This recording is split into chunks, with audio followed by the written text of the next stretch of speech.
Guys நீங்கள் பார்த்துட்டு இருக்கிறது சினிமினி விஜயபல சேனல். இந்த சேனலில் இப்போ என்ன பார்க்க போகிறோன்னு பார்த்தீங்கன்னா, நம்ம கூலி படத்துலேருந்து இப்போ வந்து ஒரு வேறு லெவல் அப்டேட் வந்து கிடச்சிருக்கு. அந்த அப்டேட்டை இந்த வீடியோ நம்ம டீட்டெயிலாக டிஸ்கஸ் பண்ணுவோம். அதுக்கு முன்னாடி நீங்கள் இந்த சேனலுக்கு புதுசாக வந்து அந்த சேனலை சப்ஸ்கிரைப் பண்ணி பெல் ஐக்கனோட கிளிக் பண்ணி வச்சுக்கோங்க. வாங்க நம்ம வீடியோக்குள்ளே போகலாம்.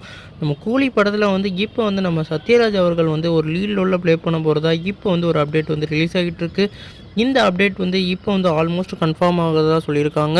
நம்ம 36 வருஷத்துக்கு அப்புறம் நம்மளோட ரஜினிகாந்த் சாரையும் அதே மாதிரி சத்யராஜ் சாரையும் வந்து ஒரே ஸ்க்ரீனில் நம்ம இஷ்யூவில் பார்க்க போகிறோம். இந்த படத்தில் வந்து அவர் வந்து வில்லன் ரோலில் நடிக்காமல் ஒரு ஃப்ரெண்ட் ரோலில் வந்து நடிக்க போகிறதா வந்து பாசிட்டிவ் ரோலாக சொல்லியிருக்காங்க. இதனால் இந்த படம் வந்து ஒரு எக்ஸ்பெக்டேஷன் இப்போ வந்து இன்க்ரீஸ் ஆகிருக்குன்னு சொல்லியிருக்காங்க. ஏற்கனவே இந்த படம் வந்து ஒரு எல்சிக்குள்ளே வர்றது வந்து கன்ஃபார்ம் ஆகிருக்கிறதா நிறைய பேர் வந்து அப்டேட் கொடுத்துக்கிட்டு இருந்தாங்க. அதனால் நம்ம ரஜினிகாந்த் சார், கமல்ஹாசன் சார், அப்புறம் சத்யகுமார் சார்னு சொல்லிட்டு அந்த 3 பேரையும் ஒரே ஸ்க்ரீனில் பார்க்குறதுனால இப்போ ஃபேன்ஸ் தரப்புலேருந்து வேறு லெவல் எக்ஸைட்மெண்ட்டில் இருக்காங்க. நீங்கள் உங்களோட காம்பினேஷன் பற்றி என்ன நினைக்கிறீங்க கமெண்ட் பண்ணுங்கள். இந்த சேனலுக்கு புதுசாக இருந்தால் சப்ஸ்கிரைப் பண்ணுங்கள்.